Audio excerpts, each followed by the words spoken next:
ഇസ്ലാമിന്റെ അടിസ്ഥാനം വഹയിലൂടെ ലഭിക്കുന്ന ജ്ഞാനമാണ്. ഇന്നത്തബിഉ ഇല്ലാ മാ യുഹാ ഇലയ്യ, എനിക്ക് ലഭിക്കുന്ന വഹയാണ് ഞാൻ പിൻപറ്റുന്നത്. വമാ യൻതിഖു അനിൽ ഹവാ ഇൻ ഹുവ ഇല്ലാ വഹയുൻ യുഹാ, സ്വന്തം ഇഷ്ടപ്രകാരം നബി സല്ലല്ലാഹു അലൈഹി വസല്ലം ഒന്നും സംസാരിക്കുന്നില്ല, അല്ലാഹുവിൽ നിന്ന് ലഭിക്കുന്ന വഹയല്ലാതെ.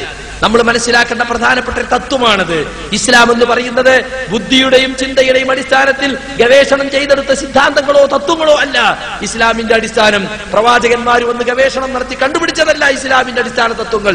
മറിച്ച് ജിബ്രീൽ മുഖേന അല്ലെങ്കിൽ മറ്റു മാർഗത്തിലൂടെ അല്ലാഹു സുബ്ഹാനഹു വ തആല പ്രവാചകന്മാർക്ക് നൽകുന്ന അഭൗതിക ജ്ഞാനം വഹയാണ് ഇസ്ലാമിന്റെ അടിസ്ഥാനം. മാത്രമല്ല, ചിന്തിച്ച് ബുദ്ധിയിലൂടെ കണ്ടെത്തിയതും പരീക്ഷണശാലയിൽ തെളിഞ്ഞതും മാത്രമേ സ്വീകരിക്കൂ എന്ന് വന്നാൽ എന്തായിരിക്കും അവസ്ഥ?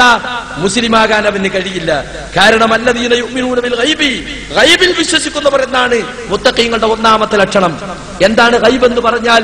മനുഷ്യന്റെ പഞ്ചേന്ദ്രിയങ്ങൾ കൊണ്ടൊന്നും കണ്ടെത്താൻ സാധിക്കാത്തതും മനുഷ്യൻ അറിവിന്റെ അപ്പുറത്തുള്ളതുമായ, ഒരു മാധ്യമങ്ങൾ ഉപയോഗിച്ചും കണ്ടെത്താൻ സാധിക്കാത്തതുമായ സംഗതികൾക്കാണ് ഗൈബ് എന്ന് പറയുന്നത് എന്ന് നിങ്ങൾ മനസ്സിലാക്കണം. ആ ഗൈബിൽ വിശ്വസിക്കണം. ഈമാൻ കാര്യങ്ങളിൽ ആറെണ്ണം നമ്മൾ എണ്ണി പഠിച്ചിട്ടില്ലേ? അല്ലാഹുവിൽ വിശ്വസിക്കണം, മലക്കുകളിൽ വിശ്വസിക്കണം. അതൊക്കെ കണ്ടും പരീക്ഷണശാലയിൽ തെളിയിച്ചിട്ടുമാണോ നാം വിശ്വസിക്കുന്നത്? അതുപോലെ തന്നെ അല്ലാഹുവിന്റെ ഗ്രന്ഥങ്ങളിൽ, അവൻ ഇറക്കിയ ഗ്രന്ഥങ്ങൾ, അതിലുള്ളതെല്ലാം അല്ലാഹുവിൽ നിന്ന് ലഭിച്ച വഹയാണെന്ന് വിശ്വസിക്കണം. പ്രവാചകന്മാരിൽ വിശ്വസിക്കണമെന്ന് പറയുന്നതും അന്ത്യനാൾ വിശ്വസിക്കണമെന്ന് പറയുന്നതും ഖലാഖദിൽ വിശ്വസിക്കണമെന്ന് പറയുന്നതും എല്ലാം ഗൈബിയായ വശം, അതിന്റെ അദൃശ്യവും അഭൗതികവുമായ വശത്തിലാണ് നാം വിശ്വസിക്കുന്നത്. യഥാർത്ഥത്തിൽ ഈ അദൃശ്യവും അഭൗതികവും ഒക്കെ ഈ നേരെ തെറ്റിദ്ധരിക്കപ്പെട്ടിട്ടുണ്ട്.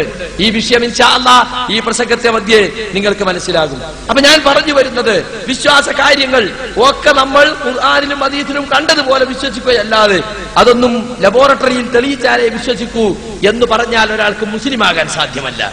ഈമാൻ വളരെ പ്രധാനമാണ്.